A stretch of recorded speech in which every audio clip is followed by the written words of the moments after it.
Who's your emergency contact? Who should we notify in the case of death? Welcome to the USP.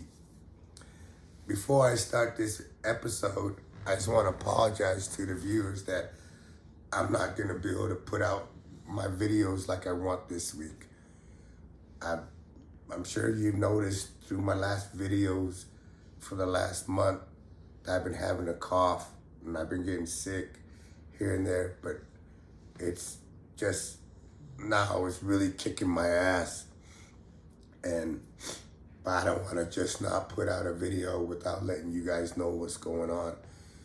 So I'm going to share this one story with you, and then I'm going to take a break because I'm not even sure if you can even understand anything that I'm saying now.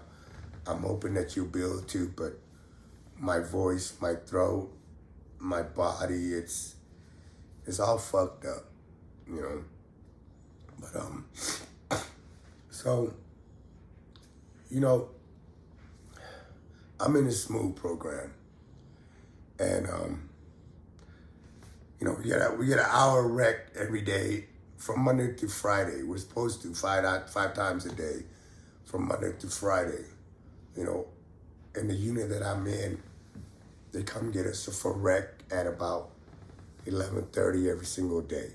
You know, one thing about the SMU that I can give them credit for is that they're consistent as far as being punctual.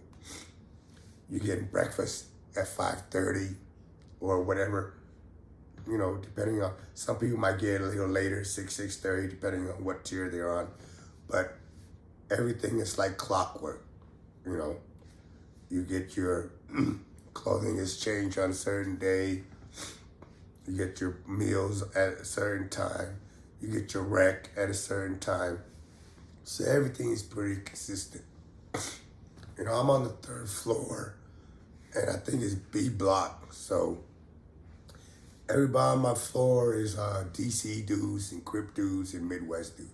I'm on a floor with mostly blacks, a couple Puerto Ricans, and a couple Paisas. And they got me wrecking with the Paisas. But when they pull everybody out, you know, they put me in a cage with the Paisas, but like in the cage next to me, there'll be some Sureños on there. Well, on this particular day that they pulled me out to a rec, and I'm walking through, and I get put in my rec cage or whatever. You know, my rec cage ain't always the same rec cage because it depends on the order that they pull everybody out. So we happen to be in a rec cage next to someone that's on another block. And one of the dudes I seen there was this, excuse me, was this Southsider named Green Eyes. He's only like 5'3", 5'2", little dude. He was in Atwater with me, but while I was in Atwater, he had went home. So, you know, when I ran into him, I was surprised. I was like, damn, homie, I thought you went home. He goes, yeah, I got deported. I said, what happened? Oh, I got another 10 years for re-entry. You know, in my mind, when he said he got another 10 years for re-entry, I'm like, why the fuck would you do that? You know, like, fuck America. Like, why would you want to be in prison in America knowing that you're going to get time for crossing the border? You know, this is just my thoughts. So I'm like, damn, what happened? So, and here's a lot of things that I'm sure a lot of people out here doesn't realize or doesn't know. And if the media, if the government knows about it, they're not telling you. A lot of these people that get deported back to their home country, especially if they're coming from a country that's been war-torn, you're not sending these people back to their homeland. You're sending these people back to death sentence. You know, when Green Eye told me his situation, it was fucked up. Like, I felt for him. You know, he left Atwater 2 years prior to me meeting him in Lewisburg in the SMU program. You know, at my poker table, he used to come out every morning and bring his jar of hot water, cups, cappuccinos, and little coffee. You know, he'd take a bag of coffee and he put it in like little couple stamp bundles. He takes the glove, fill the coffee up, and that was his hustle every morning. He'd bring out, you know, a jug of hot water, some coffee and creamer, cappuccino, and little styrofoam cups, and he would sell them all morning to me, to my poker players, to anybody that's out there in the middle of the yard walking around. So every morning, that's how him and I got to know each other. He was hustling cups of coffee at my poker table, you know. So we got cool. I'm not gonna say that we were friends or homies or anything like that, but we got to know each other. We was cool. So he said he got deported. You know, when he left Atwater, he went to immigration, and he stayed in immigration for a few weeks, and ended up getting deported. Well, he got on the bus, and they drove him however long across the border, and they dropped him off at this place. Well, when they dropped him off, he'd have to walk across this bridge and be into Mexico and go about his life. So when he got off the bus, he walked towards the beginning of the bridge and looked across. And on the other side of the bridge were cartel members. And I was like, and he looked at it and he evaluated his situation. Because what these people are not telling you now in the media or anything is that these cartels, they practically run all of Mexico. They own parts of town, Tijuana, Sinaloa, you know, whatever. I don't know all the different cities along the border that are controlled by these different cartels or by these different gangs, whether it's MS-13 or the rest of it. Well, these gangs over there in Mexico, on the bordering cities, these cartels over there that are controlling these bordering cities are not allowing other gangs to infiltrate their city or their town or whatever their territory that they're controlling, especially if you're coming from America. They sit out there. They know where every bus drops off all these deportees, and they have their soldiers waiting. When these dudes get off the bus, these cartel members are stripping them out, checking out their tattoos.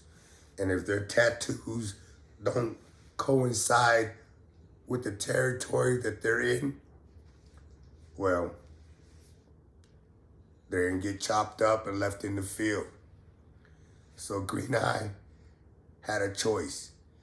He just did 10 years. He just been in prison 10 years. Went to immigration. His time is up. He's going home. He gets dropped off the bus. But he looks over the bridge and he sees these cartel members. And he knows that if he walks across this bridge, he's dead. So his choice was walk across this bridge and get tortured, chopped up, burned, hung, shot, or however many ways else you could get killed, or turn right around and get an illegal re-entry. Well, given that choice, really, facing those two choices, like, what would we choose? He chose life in the penitentiary rather than just an anonymous body buried out in the fields. He turned around and he didn't try to come back in, sneak back in across the border and try to live like, the bus hasn't even left yet. The marshals or the immigration officers are still there.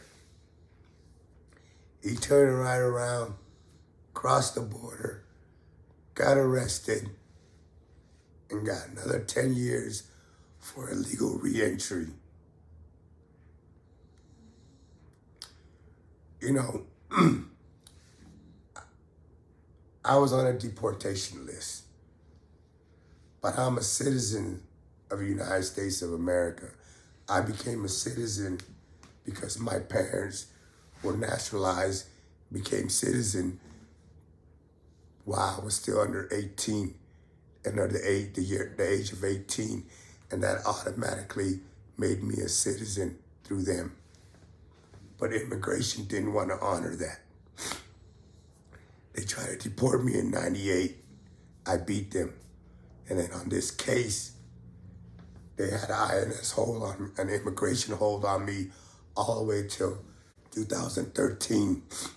And the only reason I was able to take it off because I had a lawyer that was trying to get my INS case resolved, but ICE wouldn't release my record to her for 2 years. But my attorney, Sharon Preston, was friends with Orrin Hatch, rest in peace, who was a former congressman or senator out here in Utah. And he had called immigration and forced them to release my records to my attorney.